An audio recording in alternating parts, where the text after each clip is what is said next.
त्या संघाच्या दसरा मेळाव्याबद्दल मी जरूर बोलणार आहे. कारण 100 वर्ष ही काही थोडी थोडीची वर्ष नाहीये. आज काय योगायोग आहे कल्पना नाही मला, पण संघाची 100 वर्ष पूर्ण होत आहेत आणि नेमकी गांधी जयंती आहे.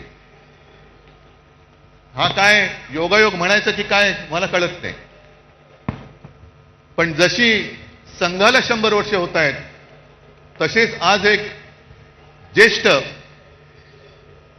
स्वातंत्र्य सेनानी म्हणा, समाजसेवक म्हणा, जी पारेख यांचं दुर्दैवी निधन झाले. त्यांना सुद्धा मी आपल्या सर्वांच्या वतीने एक आदरांजली आणि श्रद्धांजली वाहतो.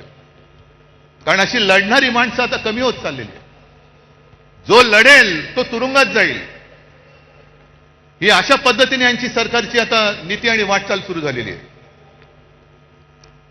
जसं तुम्ही सगळ्यांनी बघितलं असाल की या कालच्या अधिवेशनात जनसुरक्षा कायदा आणला गेला. सर्वांनी विरोध केला. आपण केलाच पाहिजे, तो लागू होऊ देता कामा नयेच. मुख्यमंत्र्यांनी आणि त्यांच्या चेला चपाट्यांनी त्याची मखलाशी केली की हा कायदा असं काही एकट्यासाठी नाही. सगळ्या संघटना जर कोणी अति डावे, कडवे डावे, आम्ही कडवे डावे वगैरे ओळखत नाही, आम्ही देशद्रोही आणि देशप्रेमी दोनच जणांना ओळखतो. पण तुम्ही नुसतं आम्हाला तोंड देखल्या काहीतरी कारण सांगणार असाल